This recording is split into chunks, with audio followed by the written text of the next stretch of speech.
I think we will kick off with opening statements from my panelists or presentations. Okay, so I want to give me a second.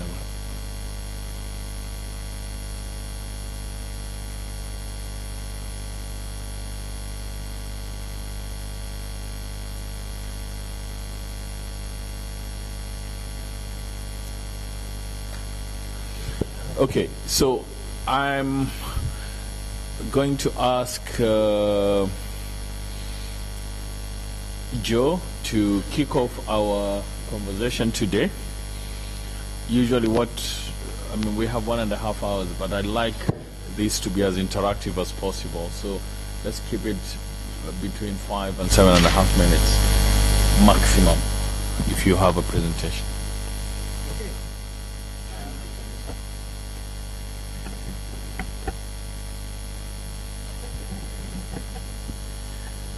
Good afternoon, everyone. So I'm going to go a little bit by my notes here, if you don't mind. First, I do want to say thank you to all of the organizations and each of you here. I consider it a privilege and an honor to be able to represent Afilias at the Africa DNS Forum. I also want to thank some of the gentlemen that presented earlier, especially William and Mark and the ICANN and AFTLD people. They've done some amazing work on that Africa DNS study, and I found that to be very valuable. I hope you'll forgive me. I want to, as I'm relatively new to the Africa DNS industry, I do want to take a little time to introduce myself, and I'm actually new to Afilias, in fact. But I want to tell you a story today, and hopefully I want to give you a couple of reasons to pay attention. And just personally, I want you to know who I am. I reside out in California. I'm married 38 years to a beautiful woman I still love very much. Father to 2 young men, and a proud grandfather to 6 granddaughters. Don't worry, I don't have any pictures. I'll show you after if you want to see them. But I'm a director at Afilias, and I'm charged with promoting ccTLDs. Worldwide, including ccTLDs that Afilias is the registry service provider for. There's 13 of them. Been fascinated with the domain name industry for 18 years. I've also helped to build a nascent registry that had a couple of thousand domains under management, to the point that they had several million domains under management, and now they're now a publicly traded company. And I've also worked for a registrar, which has been a great experience. And they were an relatively unknown registrar, and worked with them through their acquisition. And for 4 years, the registrar is 101 Domain, and they they're known to offer the widest selection of domain names in the world, more than most that I've ever seen. And finally, I've also had the privilege of an insider view of the ICANN application process that happened in 2012. I was very intimately involved in the conception and application process for 60 applications during that window, and that included many of the most successful ones that exist today, including .xyz, .law, .shop, .blog. Some of them were acquired since then. And we also did several .brands during that period of time. And then finally, I'm a board member of the Domain Name Association, which I do not know if many of you are familiar with, but it's based in the United States. And the Domain Name Association has an objective, or many objectives, which include universal acceptance for the new TLDs, and basically to advance and use the use and the adoption of domain names as a primary tool for navigating the internet. That's something that gets lost today with the success of Google and many of the large search engines.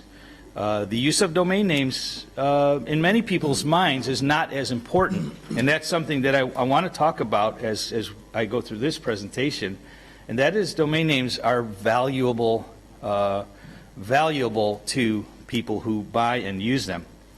So our discussion today is going to be on marketing. And since this is a marketing discussion, I want to be a little bold, I want to be a little creative, I want to break the mold, and I want to break how we think about the business of domain names and the importance of domain names to our clients.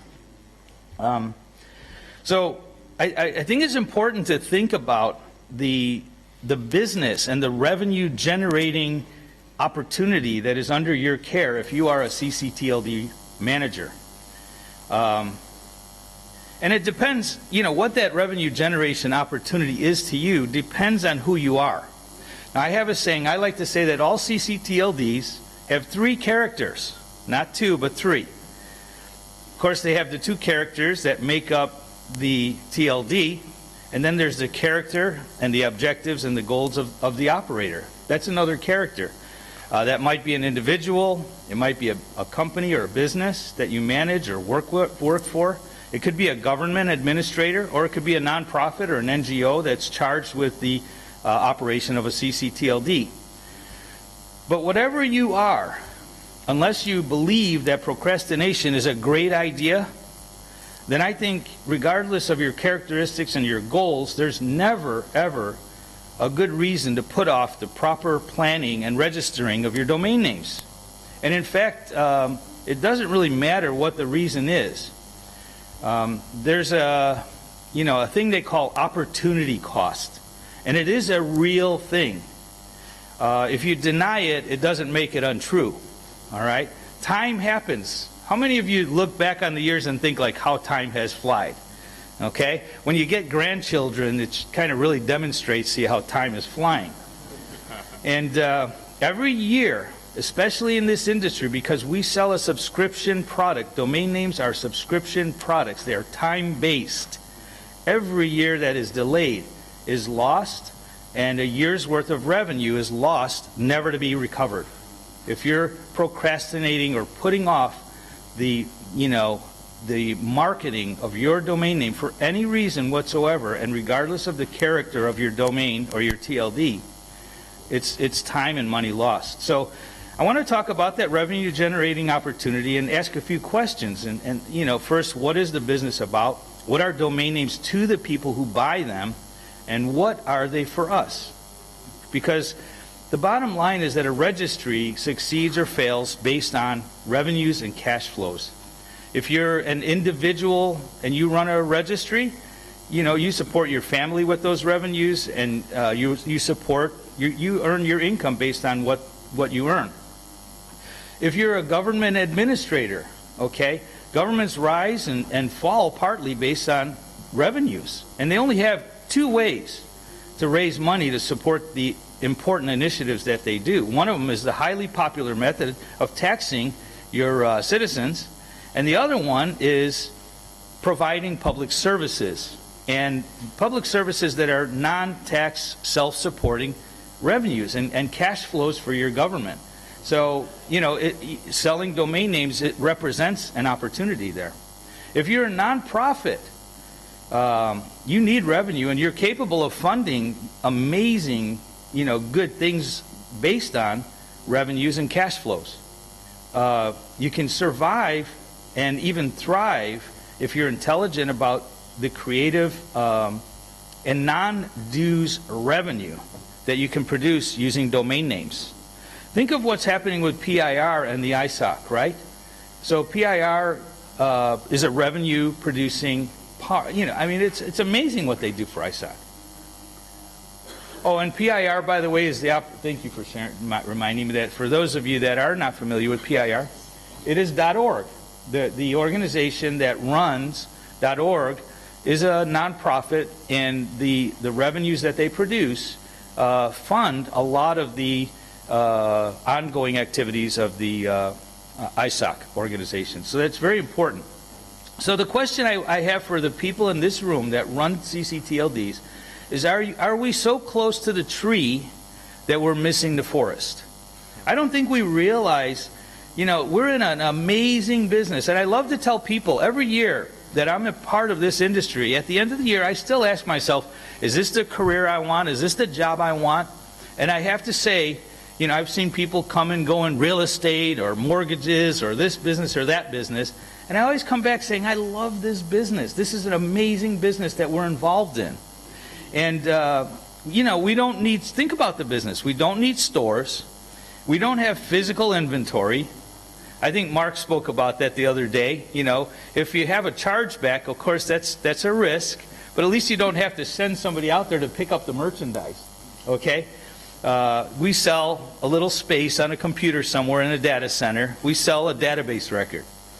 And then the products cost very little, and yet these domain names often become the most valuable asset of the business today. I don't know if any of you read recently, but Cars.com, a little company out, I think based in California, the value of their domain name, just the domain name part of the business, was recently estimated to be $800 million. Now, why is that? It's because it's their goodwill. It's intrinsically part of their business.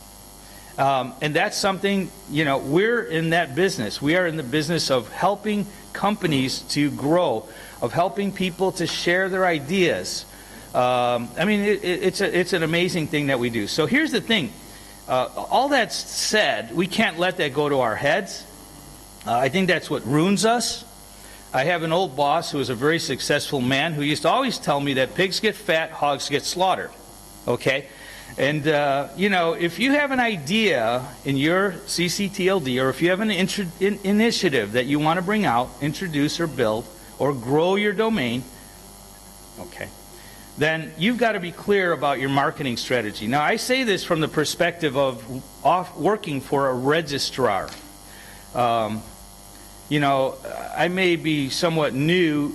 Working from a registrar, what it told me was, you know, many ccTLDs weren't prepared, even new ones that came out. They didn't have their pricing down.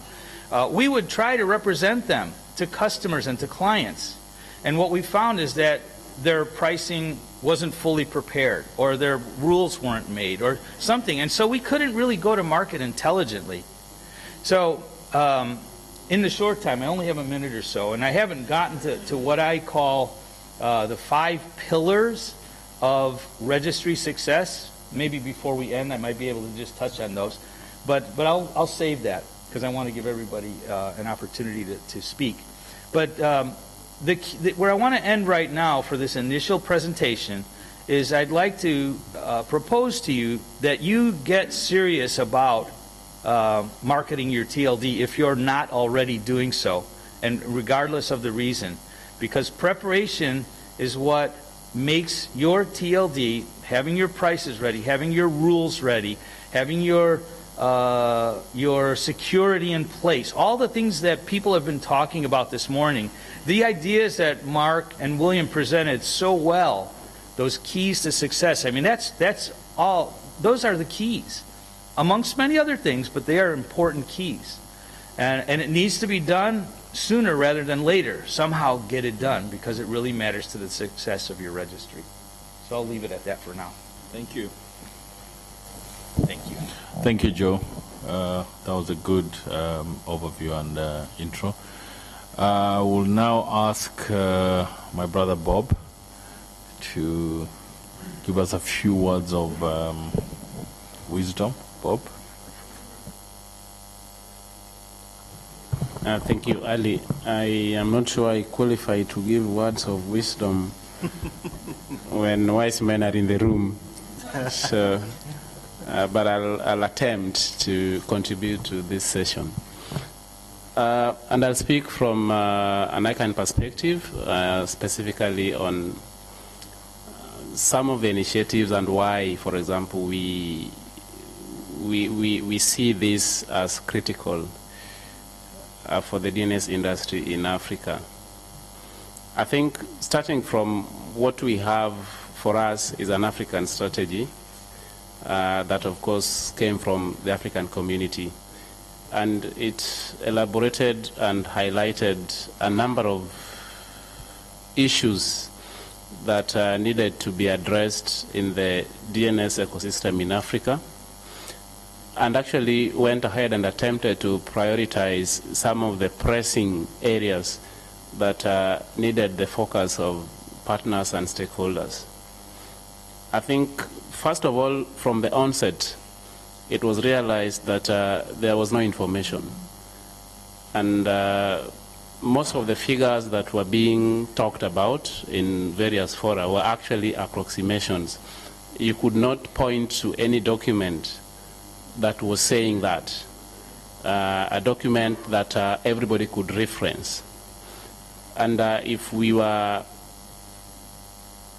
thinking of having more potential players to join the industry, and they ask you, so how do I get in, or where are the opportunities, or how is it faring?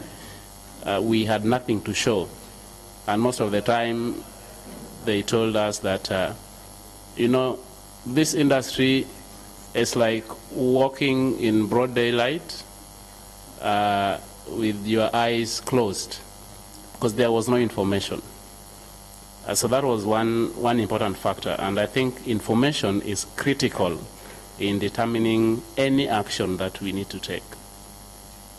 We also recognize that over the years there's been a lot of concentration and effort, and in fact it was necessary in addressing the technical capacity.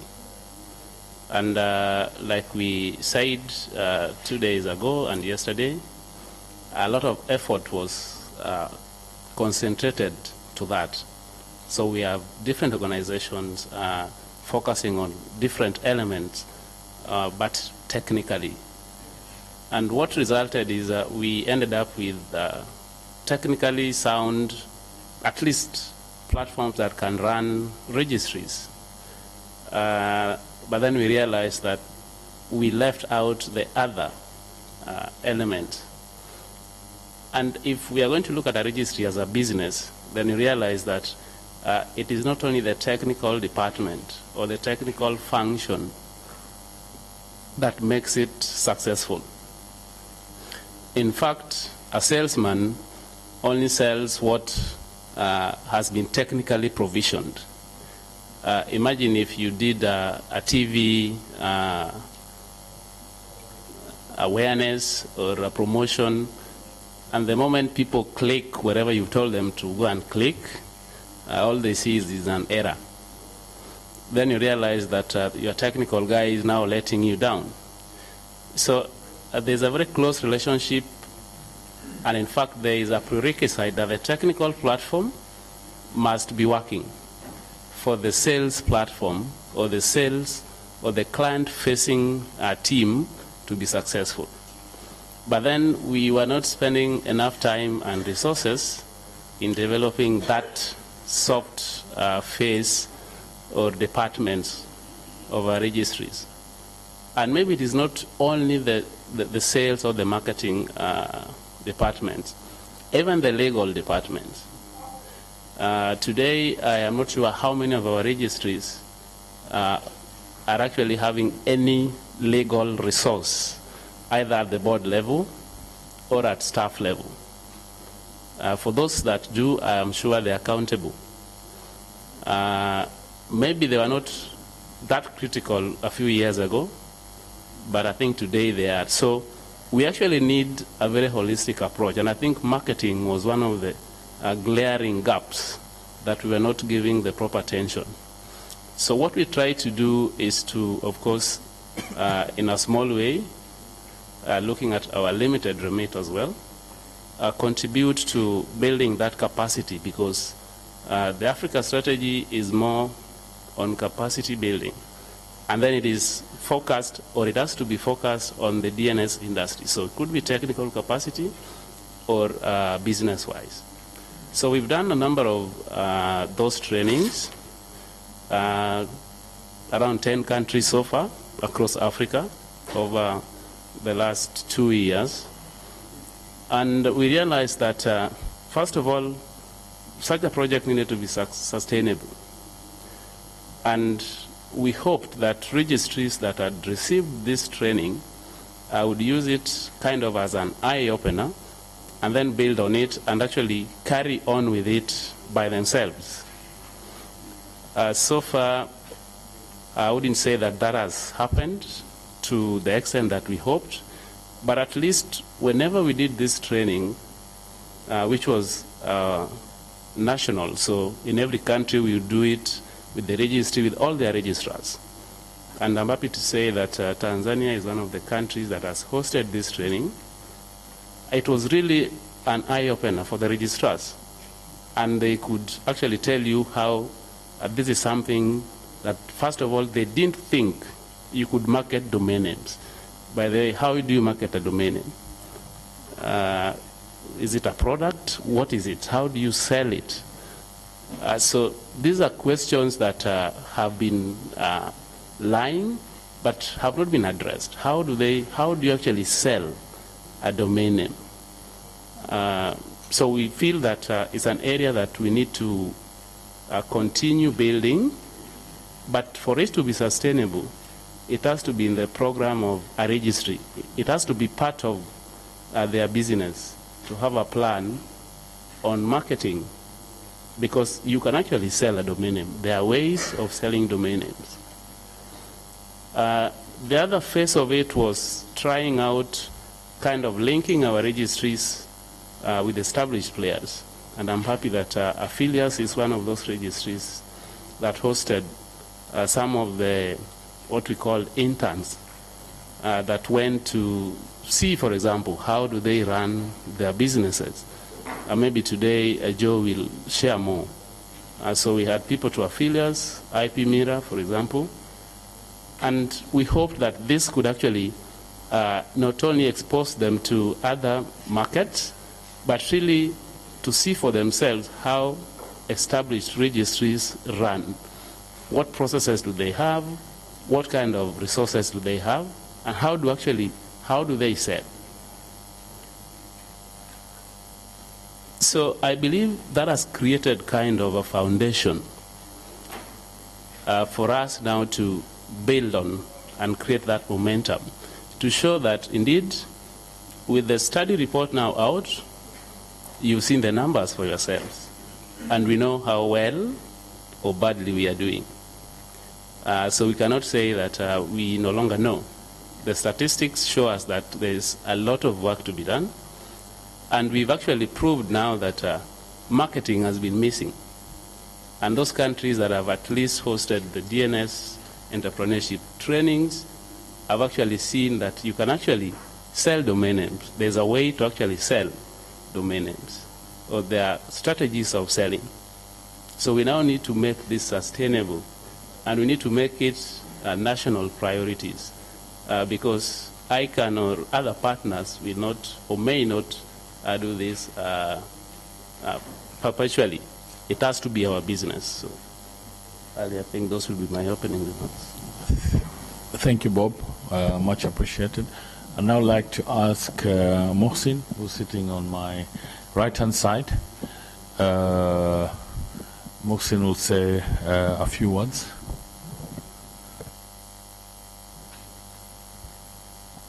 Thank you, Ali.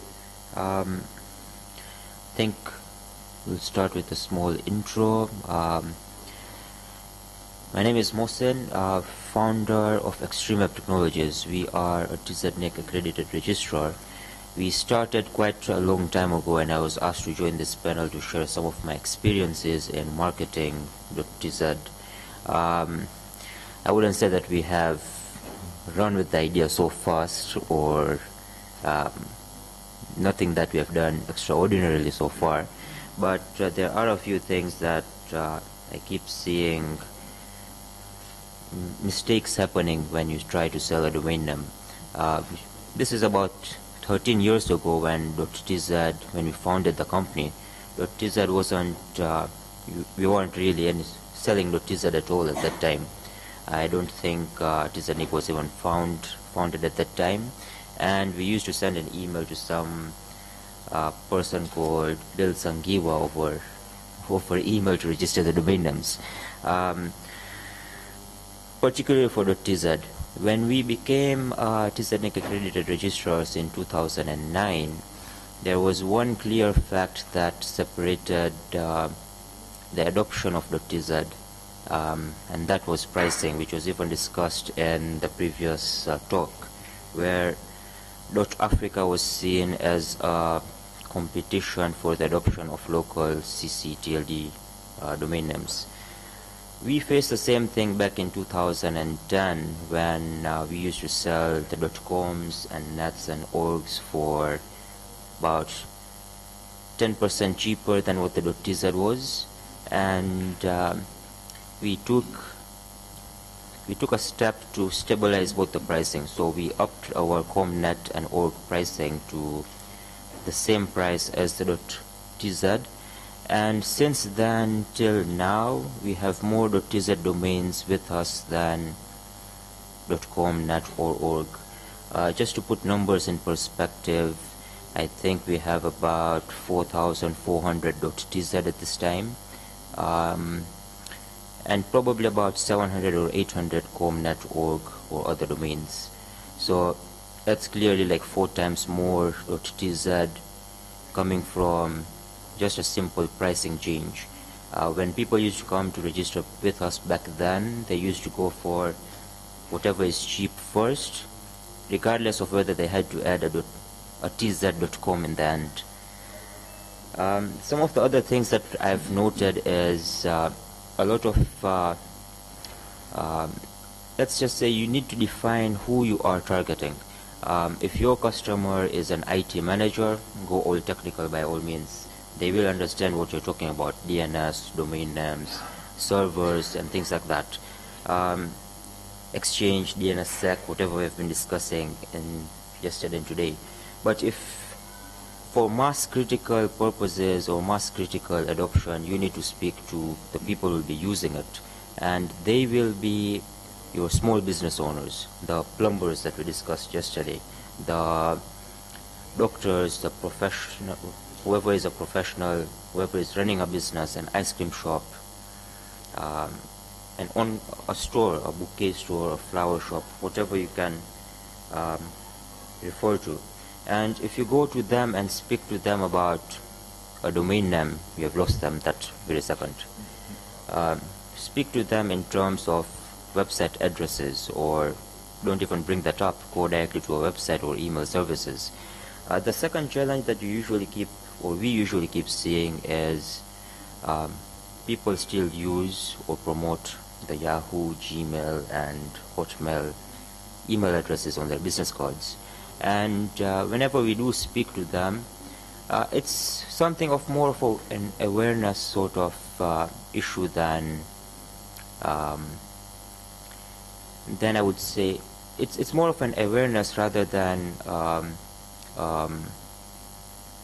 if you get them to understand why they should use their own domain name, I think you have kind of brought them in as a customer. And if you can't get that point across, and we have had many people who prefer not to just register their own domain name, they would rather stick with the free Gmail service that they receive. I don't know what we can do as a global or rather African level sort of awareness campaigns to get to mass public. This could be an effort from DNS forums as well as ccTLDs, ICANN, and so on. But once you do get to people, and maybe this could be included in the DNS trainings as well. While you are speaking to the technical part, have a small session for business owners or media so that the community understands what you're referring to as well. The third thing would be the reluctance of taking businesses online. While there has been developments in the likes of Pesapal, Direct Pay, and a few other organizations going for that space, I think in my personal opinion, I've seen few companies not willing to go fully online. They fear the competition would see their pricing and undercut them. So that's what I have come across in many times, and that is one of the things that lacks in terms of e-commerce or businesses going full e-commerce. And the last challenge that I would see in marketing of ccTLDs in a way would be the automation of the ccTLD registries. Now, we discussed yesterday a few points about how the whole Africa would come together around it, and hopefully over time, as we are able to automate those registration points or registry services, we will also be able to lower the cost that we have seen in the DNS study report early in the morning today. So most of the pricing, although they are high, it could be also something that is more of a manual process as well, that adds cost to the registration points. If we are able to reduce the cost of the domain name, we would clearly see higher adoption. One of the other things that that I would see, or I would suggest fellow registrars or resellers, is focus on your customer care. We take pride in focusing on our customer care, where during our working hours we take about less than 60 minutes to respond to our customers, and most of our feedback that we receive from our customers is about that. We have also tried to automate as much as possible and give self-service tools to our customers. We used to do things manually before. Domain registration times would take a few hours. If you place an order at night, they would process in the morning. After automating our integration with the registry to the NIC, we have been able to also integrate with mobile payment processing, mobile payment gateway of our neighbors in Kenya. And I think that we launched in about November last year, and since then you can register a domain name in under 5 minutes on our website, and that has taken off more automation off our plate so that we can focus on things that matter to us to build new value and improve our customer care.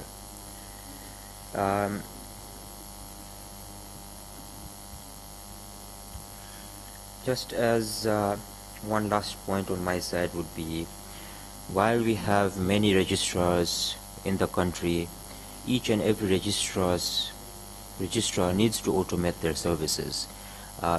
It does not make sense to have a lot of registrars with few domain name registrations per year, because there's no economic sense there. I don't see anybody going to go to automate a process that you're going to do maybe twice a month, whereas if you're going to do a process several times or hundreds of times a month, you would automate it like we have done. And for those to tackle those challenges, we have a domain reseller program, so that people who are on the lower, or who are looking to become an ICANN TZNIC accredited registrar in the future, can start off with a reseller plan, leverage all the automation possibilities. Once you grow to a particular stage where you think it's economically viable to do all that on your own, you can clearly transfer out and manage your own accreditation. Similarly, how the .com, .net, .org accreditation works, there's a reason why we only have 15 or 10 ICANN accredited registrars in Africa. Everybody, including us, we piggyback another ICANN accredited registrar and become a reseller of them. So I think once we are able to kind of put it on a policy level, or rather on a rules level, that you have an SLA to the end user as a registrar, that you must provide the service within 30 minutes or 60 minutes, I think we should be able to see a lot of automation, a lot of price drops, a lot of more adoption in the mass adoption of the domain names. I think I would end there. Thank you very much, Mohsin. I think that was quite informative. Before we get into discussions, I would like to ask Kariba, last but not least, to do his thing. But I think Kariba has a presentation. So over to you, Kariba. I think, thanks, Ali. I think before we start with my presentation, I'd like the room to just do something small for me. Just put your right hand up. Put your right hand up. And then put your left hand up. And then rub them together. And then when they're bearably not too hot, take your left hand out. Put it next to the person next to you. Look, your left hand. I can see who's. If you don't have anyone to your left, I'm so sorry. Now, with that warm hand, look to the person and tell them, Africa is amazing. Africa is amazing. I am just lousy at telling people that. Do it like I do. Africa is amazing. Africa is amazing. I am just lousy at telling people that. Thank you.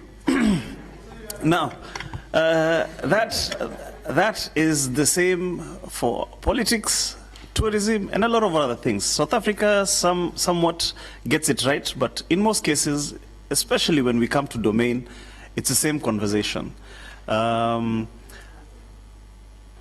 It's a challenge that I found, I think, 2 years ago when I came on board and tried starting to think, how are we going to grow our local .ke ecosystem?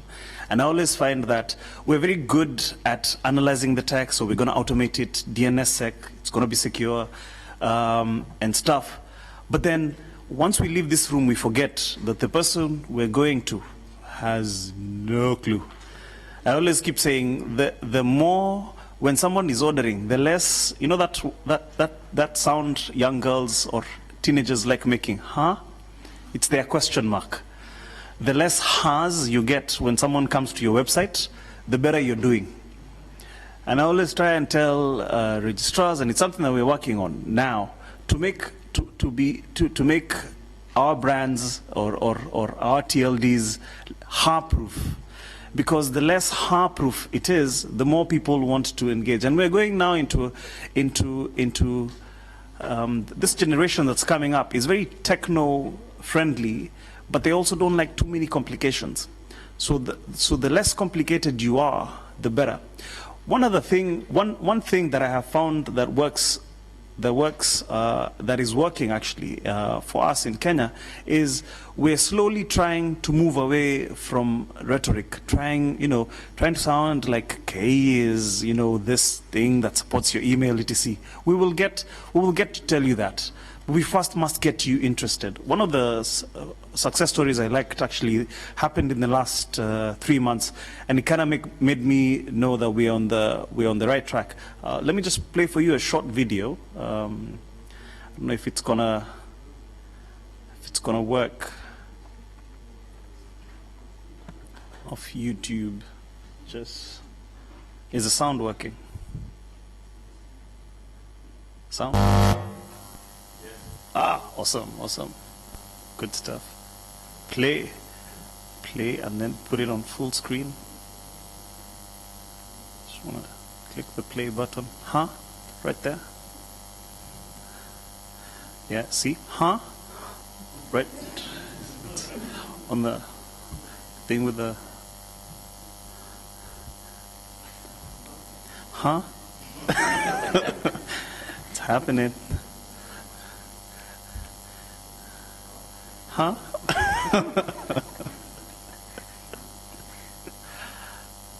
Oh, okay. Think of a user on your site.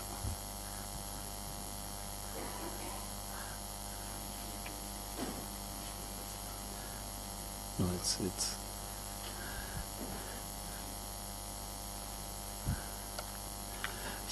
somebody help. Yeah, right there. And then press this, press the screen button. Yeah, there we are. Awesome. No sound. Huh? No sound? Is it on the...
By the Kenyan people, who are highly skilled and focused.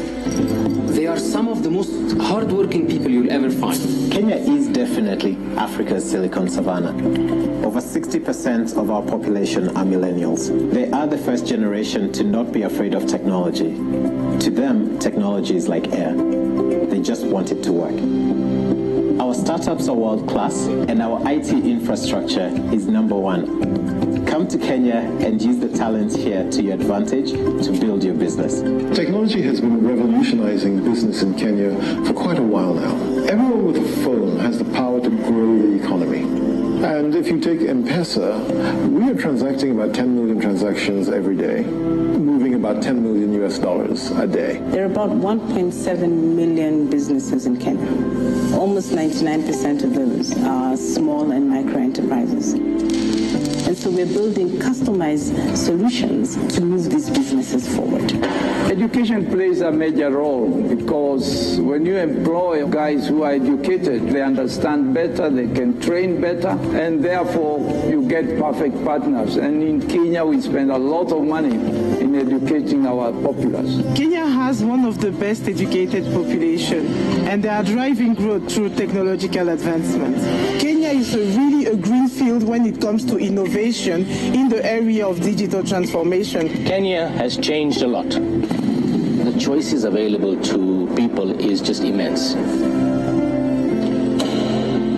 With the new roads that have come up all over the country, it just shows the development of real estate has really changed the landscape in Kenya. We have now a new railway coming through, thermal energy, which is a big deal today. Kenya itself as a hub has helped us to grow our business quite impressively. We have an emerging middle class, a highly bankable population, and a lot of pro-business regulations.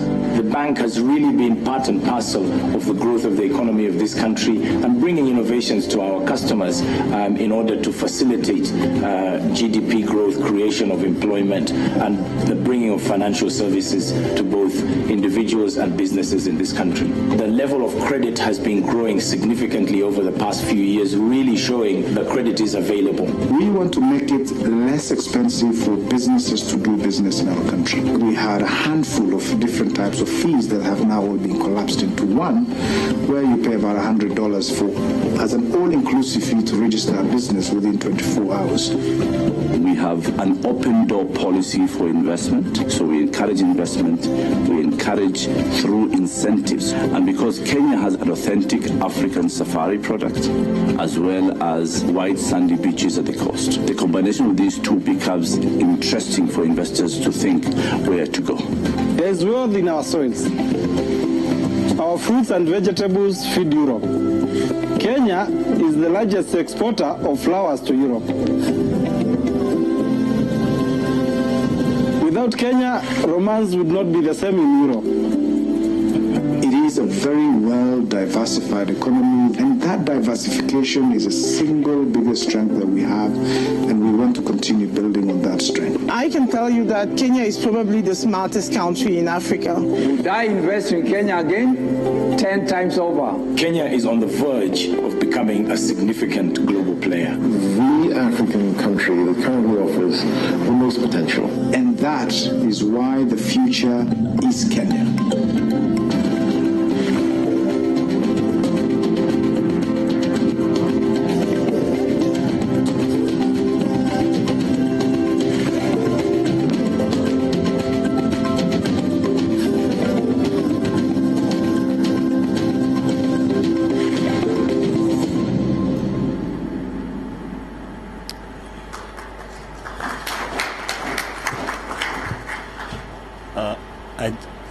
Yeah, it's done.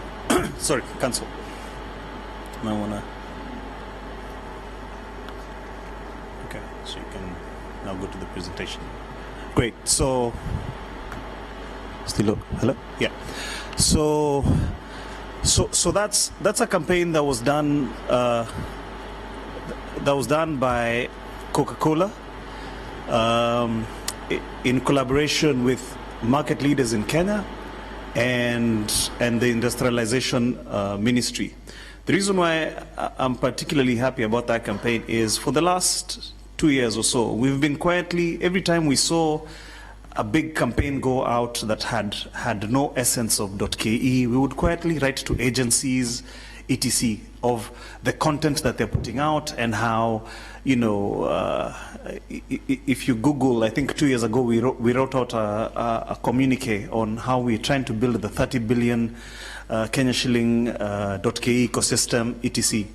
Now, it's taken a while for people to see the value of building ecosystem around, you know, but with tech as your backbone. And as you noticed even in the video, everyone has a story about everything else. You didn't see any .ke only till the end. And sadly, the thing we're pushing, people only think about it in the beginning when they need it, and then they build everything else around them. At the end, it's only when something needs to be renewed or has failed that they then remember we still run on this. And it's okay. It's a back. We play in the background and we make sure everyone is happy. But the things that we support, are key. So for me, one of the marketing lessons that I've seen is that as you market your TLD, you have to incorporate a bigger ecosystem. For us, it has meant, you know, going beyond you know, your traditional ICT circles and looking at who advises the end user. Normally it's web developers, so we started with that a while back. Then we noticed we need to go beyond that. Who puts out content? So now as Drake, we're also reaching out to filmmakers, to agencies, to marketing agencies that at the end of the day put out most of the content that people work with. We have this, sorry, my presentation was a few lessons from Silicon Savannah and how it has been like the last 2 years. So this slide, what happened is, about 2 years ago, we got an agency and asked them, we gave them this and told them, look, this is the map of the world from a domain perspective. The .com is what everyone knows. There's all these big boys. And then in Africa, South Africa is the clear leader. And then there's a small speck for .ke. So we would like to change this map to have that .ke almost as big as that .com. And then the rest of Africa can follow whatever other pattern. So of course they went back and gave us a different statistic. Just move to the next slide. So this is what they came back to us and told us as what would be, of course, whenever you brief an agency, if you're an association or a registry such as us, you always use the clause, we don't have money, so that they also don't go crazy on their budgets. So they came back to us with a, if you don't have money model, what you could do is you could follow TK's example. I think it was highlighted earlier, who their population, they have about 31.3 million. It wasn't actually 18 million. They have a population of about 1,400 and they have about 31.3 million domains. Of course, there's a lot of revenue from ads and etc. So for us, of course, that didn't make sense. We looked at South Africa, who has a 2% penetration based on number of domains versus population. So we looked at what radical conversations can we pull from .tk. So if you want to go to the next slide. So one of the things is on price, we adopted an RRP, recommended retail price model, across all our members versus a freemium model. I think someone said he hates, I can't remember the example that was given because I think they're giving away free domains. We also don't like the freemium model because, you know, value is a cost-based conversation. Someone first needs to understand why, and then when they ask then what, comes the price conversation. So of course affordability is a conversation there. In terms of market, we mapped revenue per register and we found an average of about 300 USD. So basically for all our registrars, when we look at how much value per annum they're able to derive from their domain, it's about 300 USD right now in terms of how much value they add onto the domain. So the entry level is about $10 for the .ke, but then they add that much more in value. And it's something that we've been helping them grow. Then what our initiatives right now are looking at how we can put that value average at about 1,000 USD per domain. In terms of numbers, we've, right now on any marketing initiatives. So for example, for this campaign, Why the Future is Kenya, one of the things that we are working on with the industrialization ministry is a conversation where once you've looked at the ad and you felt the future definitely is Kenyan, then what? So if you've noticed, most corporates are very good at doing a very high-end, high-level campaign, but the conversion, the difference between the ad and the conversion, there's a huge gap there. So we want to be their so what partner, so that when you think of the future is Kenya, then the next question is, where can I get my .ke? So then that redirects to a Drake portal that helps with conversion of all the traffic that they get. Next slide. So basically that's been our growth over my tenure. Now, one of the things, and I agree with one of the things that you'll notice is that we have a lot of deletions. One of the conversations that this has led us to think about is there's one place we're not getting our value proposition correctly, and we're working on steps to address that. But one of the things that you must avoid when this conversation comes up is one of the pitfalls that we have is that we focused on price versus all the other things. There's value, there's positioning, etc. And what that ends up doing is that clients come to you only because of your price conversation. They don't look at any other value. And that's always the problem with any price-based wars. I have never advocated for price wars. I see it happening a lot, even in our own ecosystem, but we're addressing that. Just move to the next slide. So, for us, what's working? Of course, partnerships with government, private sector. Our association is also joining one of the private sector associations that is leading in the market, so that then all companies can now embrace this whole .ke movement. So at least we've had that. I mean, if Coca-Cola now, who is a huge player in our market, if Safaricom, who is a huge player in our market, is already adopting to the .ke movement, then it's time to scale it down to other businesses. And that, sadly, in Kenya, sometimes some things have a top-down, not bottom-up effect. So one of the other things that's also working is affiliate programs. So in the last quarter, we had about 300 young people. They earn about 150 is what divided by 100. It's about $1.5 per order they refer. So it's the easiest contribution for us to the gig economy. Product bundling also is working for us quite well. So I think I covered that in the previous slide. And then registrar engagement, automation, of course, being one of the biggest conversations that I helped there. What's not working is we, we didn't push our unique selling proposition, which is value. So price wars for us are hurting us, but hopefully it's something that within the next quarter or two we should be able to work on. We've identified where we're leaking the most, and we'll see how that hole can be capped. So, in terms of fair play, the main conversation why we feel that you must push a you must have a value-oriented approach towards pushing your conversation to the market is that if that doesn't happen, what ends up happening is that as much effort as you put in, you're losing almost 50% of that. So in essence, 50 to 80%.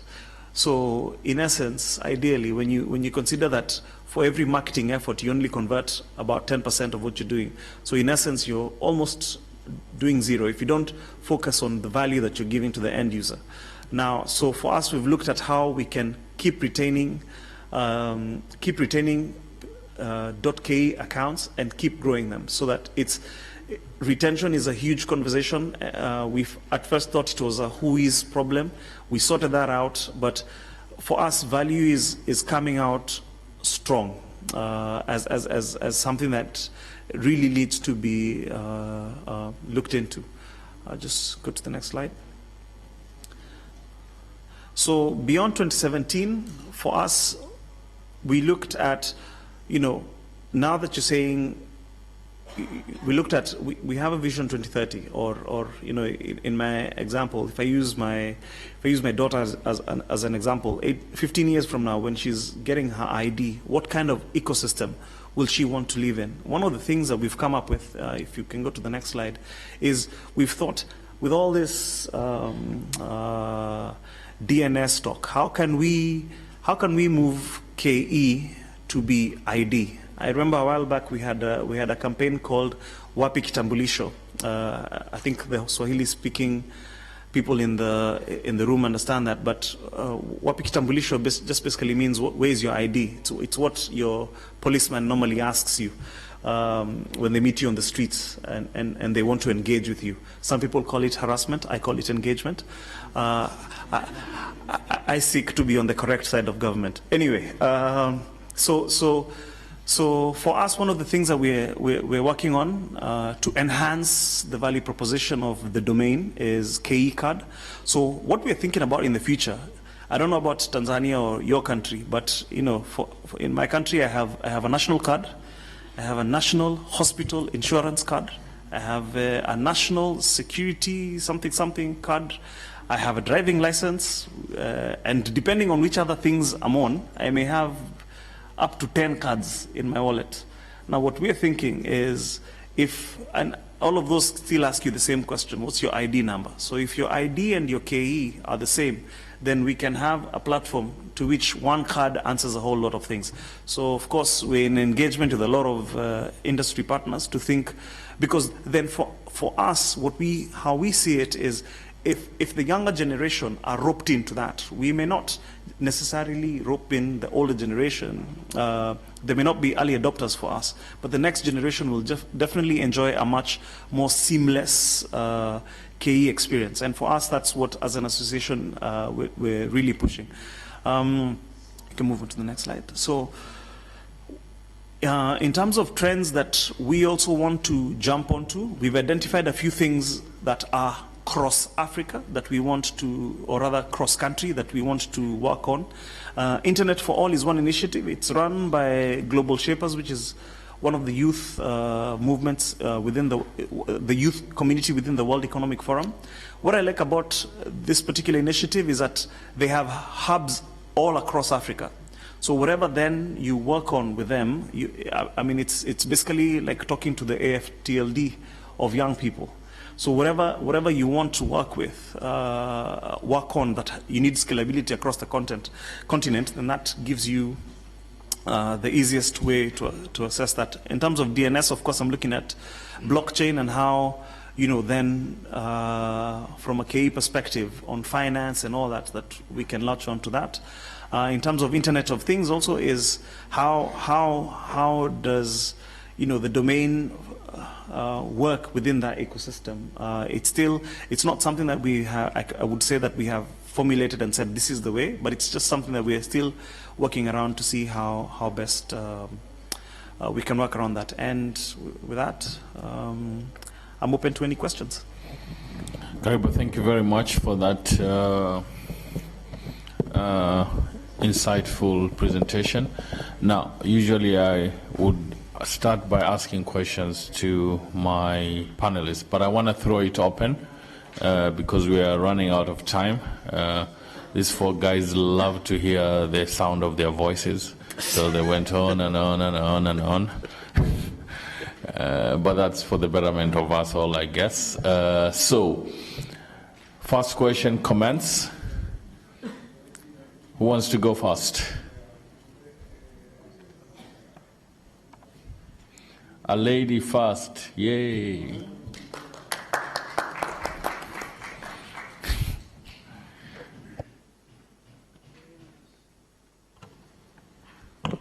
Good afternoon.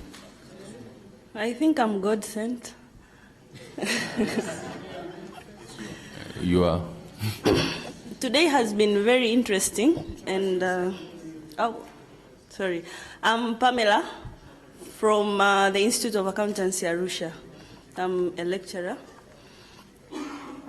So forgive my voice, it's not very good today. Today has been very interesting, and I wish to comment. We have been talking of marketing this afternoon, and I've been thinking that apart from you as providers of the service, I think much marketing needs to be done on the user's side. People might not understand the importance of having their own domain, so maybe that also should be done. But also the need of awareness and emphasis, much of that should also be done. And in this particular case, I find myself fitting in very well. I am, when I say the Institute of Accountancy Arusha, many people think that I'm an accountant. No, I'm into IT. So I interact with around 3,000 students yearly, out of which 500 are into IT and computer science. So I think it's one of my duties to go and create the awareness and emphasize on having our own .tz. For example, I know most of us in Tanzania, or even others from African countries, we all know about Diamond. When you talk of music in Tanzania, you talk about Diamond. But he has a Gmail account. So I think we have extra work to do. Thank you.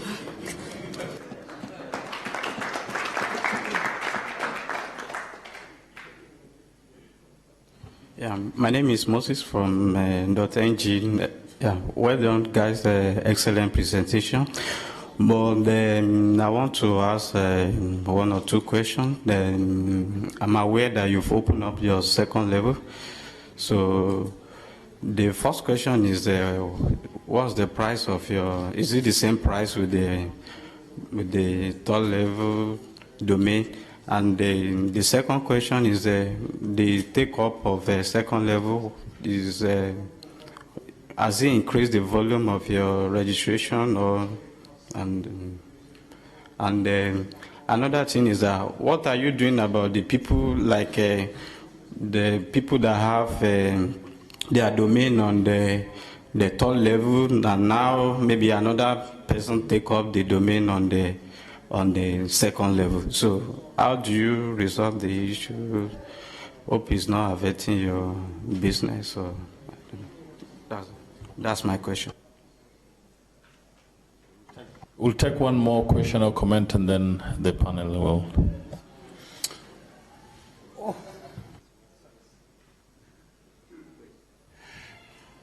More comment, I suppose, followed by a question. I think I agree with a lot of the comments that the panel made in terms of technology not being the differentiator anymore. I think the way the DNS has evolved in Africa and in the world, the technology is a given. It has to be there, it has to operate successfully, it has to be stable, it has to be accessible. And if I look at, for instance, in ZA, where we're the back-end registry provider, the level of interaction between the registry and registrars is on a technical level, an EPP level. But that's, my feeling is in Africa, the way of succeeding with your namespace is to get the domains out to the registrars and the resellers to distribute them. And I don't think always being very technical or automated is the right entry level for a lot of African registries. So my question is really that in the African context, is something like a web UI or web portal a critical component for a registry operator to take their products into the market?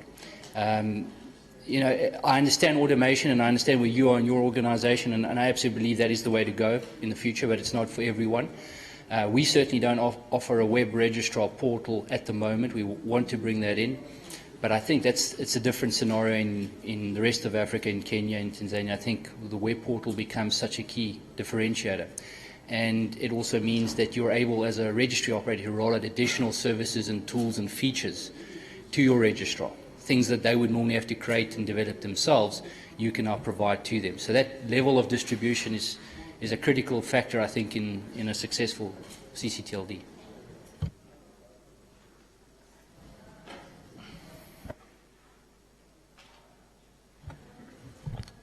Hello, my name is Naza Nicholas, and I am from WebPesa. And I just wanted to make a comment. I think you will find that in this room you have experts and non-experts, and my suggestion will be when we are doing the paneling like this, it's important to impart, to have like let me rephrase that one.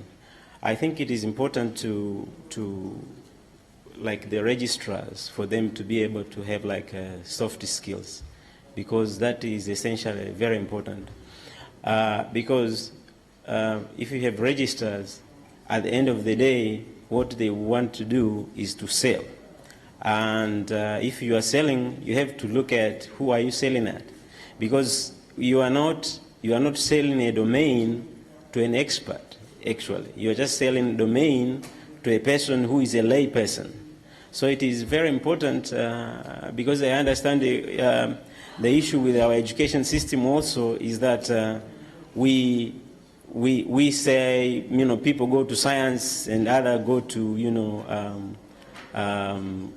commerce and all that, you know, they branch early. But in places like in America, all these soft skills, actually, you learn in class 101, communication skills, like, you know, marketing skills. It is something that you don't get at the university if you have already branched out for science. So it is very important to look into imparting, you know, soft skills to the registrars and individuals who are actually selling the domain. Because at the end of the day, you'll find, if you are mentioning about, you know, ccTLDs and all these internet jargons, the individuals that you have invited, to whom you wanted for them to understand all of this in the first place, you lose them as you invite them, actually. So my take on this is that it is very important when we have like forum like this to make a space for the registrars that are attending to be able to get the, you know, the soft skills. And even the organization like Drake can also do that instead of, you know, concentrating on the technical side of things. Thank you. Habibu. Thank you. Abibu from .tz Registry. First of all, I just wanted to remind Joe about the 5 pillars which he mentioned so that they are not forgotten. That is one. Second, I wanted to add to what Pamela said about reaching out at the colleges and the universities. It's something which we have been doing, but not very seriously. We have approached 2 universities, University of Dodoma and University of Dar es Salaam, but not only for publicity of .tz domains, but for entrepreneurship opportunities to graduates. When they graduate, there is an opportunity for being resellers, and they can be good resellers. So when we reach out to these institutions, let's publicize the .tz usage or the ccTLD usage, but also for the opportunity once they graduate to become resellers. And this basically depends on the relationship. So I can see from Pamela's expression, it means Institute of Arusha is ready for engagement. So this readiness, we need to take opportunity of it. Thank you. Thank you. Lucky, I think we'll stop with those questions. Sorry. About the opening up of the second level. I just wanted to know from KE, whether from the presenter or from the CEO. I know, I don't know how they are prepared because I was looking at it in this way. For instance, I have xyz.co.ke. and I register xyz.ke. How far are you sure that they're gonna maintain all the 2 domains? Because I can see in the end you might end up with the same volume of domains rather than .co.ke and the .ke at the second level. That's a good point. That's a good point. I think we'll need to address that. Lucky, after Lucky, we'll hold the questions. Let my panelists answer them and myself. And if then we have a bit more time, we can take more questions. Thanks. Thank you, Chair. You've introduced me, Lucky Masilela. One is a question, the next is a comment. The first question is, the ccTLDs, how are you dealing with premium names? Do you have premium names, and have you ring-fenced them, and with a plan of releasing them down the line, but what's your long-term plan with the premium names if you do have them? Then the next comment really is that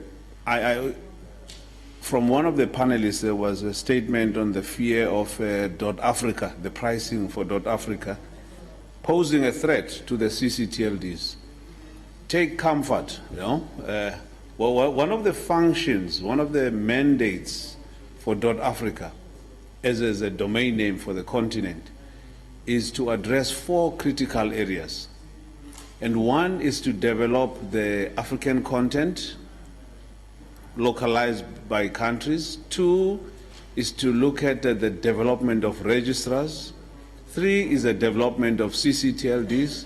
And the 4th mandate is addressing the Pan-African ICT programs. So whichever way you look at it, if we do not support .Africa, those 4 pillars, those 4 critical programs that have been earmarked and a task to be or addressed by .Africa will not be realized. And I believe this will also, in return, assist in growing the ccTLDs. Probably the other discussion is, how do we introduce .Africa in the continent? Do we bundle it with the local ccTLD names? But this is another discussion that we can have. Thank you. Thank you, Lucky. I think we have several questions, comments. What I would like to do is maybe ask each one of my panelists to pick the questions and the comments that they want to answer, and we'll start with this way, going that way. But first, before they start, one thing that I'd like to say, the lady there, Pamela, really made a comment, which is something that I've always talked about. There's an English saying that says, I don't know whether it's English or American, that says, you must eat your own dog food. You must eat your own dog food, meaning don't sell something that you're not using yourselves. This is something that I've always talked about in these forums. And I don't want to shame anybody, but we've talked about it for too long. Too long. You know, I get emails from registrars and from people within the industry that are still using Gmail and Yahoo. All me I want to say is, I'm not mentioning any names, but I just want to say shame on you. You want to sell me a ccTLD and you are not using it yourself. Why? And to show you that I eat my own dog food. You know that everyone who knows me knows that I only use one domain, which is a Kenyan domain. Come on, guys. If we have to grow this platform, these systems, we have to start using it ourselves. Standard. Great. So, yeah. Okay. Kariba. So, a couple of questions that sounded relevant to me. Domain needs and user awareness. I think that Ali has answered. The gentleman from, is it Naira? No, Moses. Oh, Nira, yeah. Nira. From Nira, we just launched .k on the 23rd of July, so I can't give, in terms of uptake, I really can't give any credible data, but give me 180 days, and maybe I will have some good data for you. However, on premium domains, which Lucky asked, I think that I'll let Abdallah comment. From Nicholas, there was a question on soft skills training. I agree with you 100%. We nudged ICANN a while back to put some money down where their marketing mouth is. We're waiting on a response from that. But you know, the reality is that some of these things are very capital intensive, so we're still talking to our funding partners, etc. I don't think there's anything else that or there was a conversation on resources and portals. I didn't understand what exactly you wanted me to address. Oh, on whether portals are the way to go. Well, it's too. Oh, sorry, I've already answered your question, but. Price. Is it the same price that you are saying? Okay, so let Abdallah just answer that. But on resource, I think for us the main conversation that we're trying to push now is not really on acceptability, which is, you know, I noticed this with Zede, and I tried asking Mark where he feels that jump from.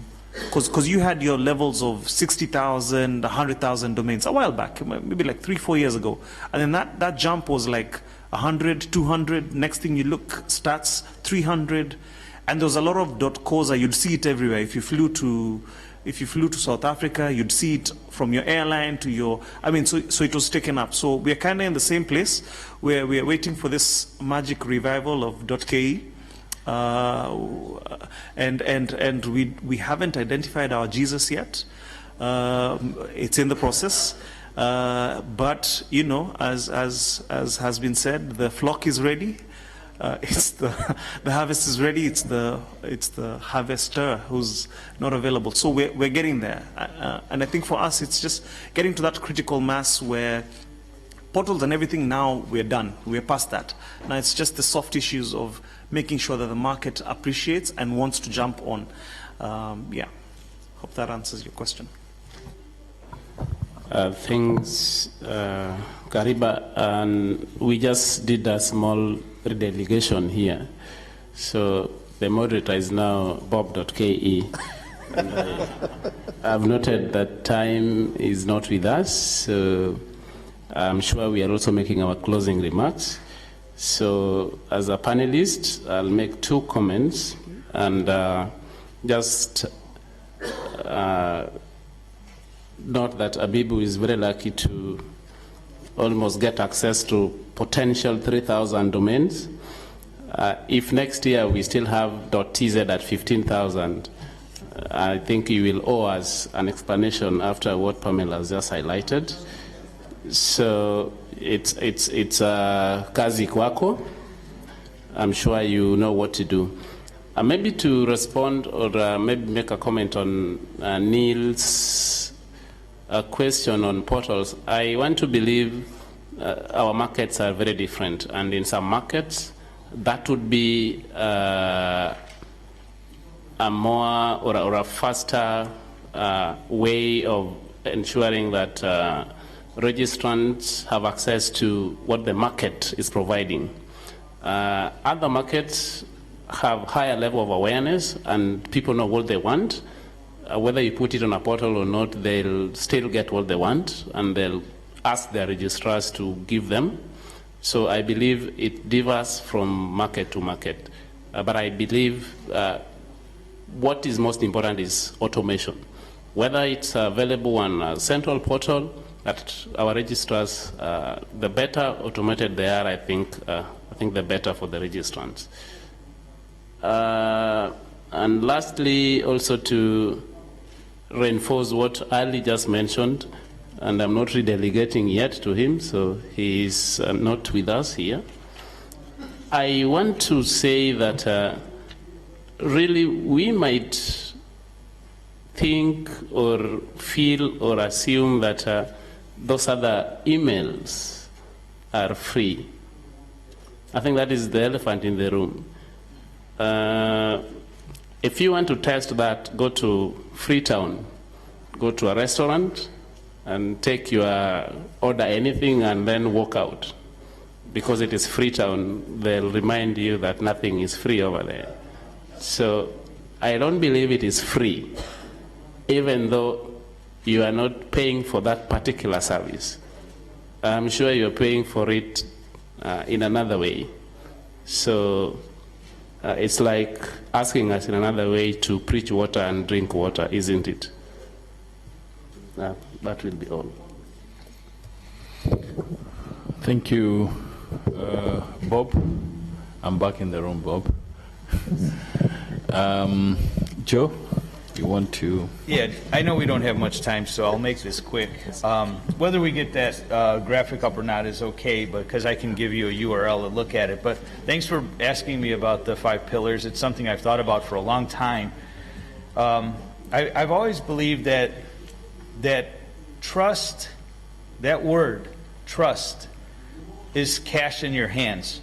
Would you go and give or buy something from somebody that you don't trust that they would give you that product? The answer, I think, for any normal human being is no. Would you put the very foundation of your business in the hands of a registry who you could not trust? I think the answer is no. So I'll give you a URL and you could just go and look at it, because I've actually written a whole article about this. But the 5 pillars are simply, and they spell out trust. I wanted to be, fancy here. Transparency. The very definition of a registry is it's a book. It's a registry. If you look at it's an official record book, and it cannot work without being transparent. If people are constantly calling you and saying, hey, how much is this? What is that? What are you doing? If you don't have transparency, they're not going to trust you. And I'm speaking now of 2 types of clients: registrars, resellers, registrars, resellers, and end users. You have to be transparent. The second pillar is rules. How do you handle rules for your sales channel?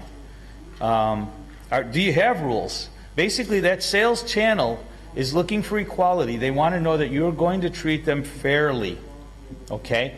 If they think you're giving somebody an unfair advantage, or if you're keeping unfair advantage to yourself as a registry, you will undermine trust. So rules are very important. Rules both for your sales channel and rules for your end users. Now I have to add reach. I like reach as part of the R component, because when we're talking about marketing, Unfortunately, we often overlook the greater market that exists outside of Africa. And I know we want to do business in Africa, and I know Africa is amazing, but I also will say that there's a lot of money outside of Africa that you can bring to Africa if you have the reach. And so registrars outside of Africa can be very valuable and help you to fund your initiatives within Africa. The third factor or pillar is an unhindered market. When I worked at 101 Domain, what I found is that because of policies that registries put into place, they actually confined their market. A market will work. Markets work if you let them work.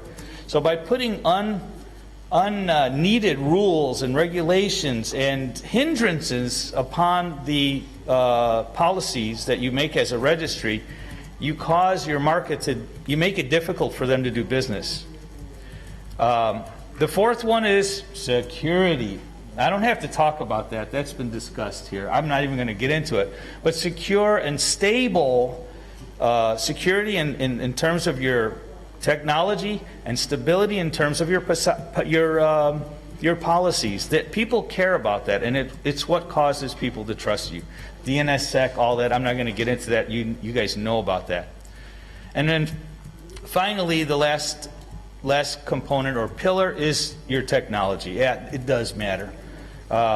If you're manual, if you're hard to do business with because you have too many crazy manual ways of doing things, that's a big problem. So if you go, I have a personal blog.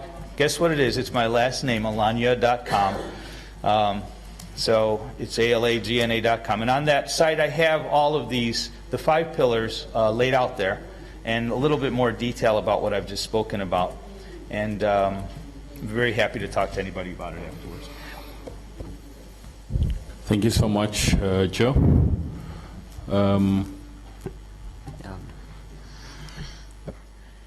I just wanted to touch on, I think all the other questions have been answered. There was just one that I wanted to add my comments on, that was for Neil. You mentioned that automation is not for everyone, and that's true. However, it should be something that should be rather imposed upon, maybe, imposed or not, rules will matter, on the registrar side. So a registry may communicate with the registrar in whatever technology that they have in place. I don't feel, or I don't think that it is the registry's responsibility to build any sort of portals over and hand it out and manage that for the registrar. That should be the registrar's responsibility. And making sure that your registrars are technically sound and have the resources to be a registrar should be something that they should be able to prove.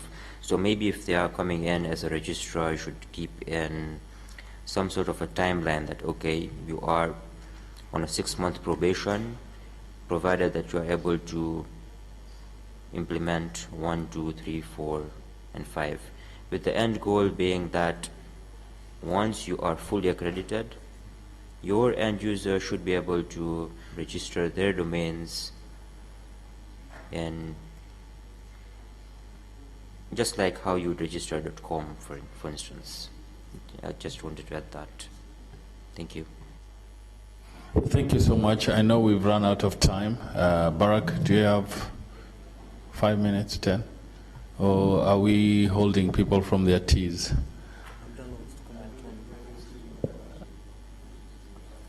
Okay, Abdallah was to make one comment, and then I can wrap it up.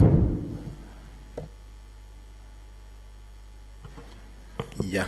There are a few questions which they wanted keNIC to respond on.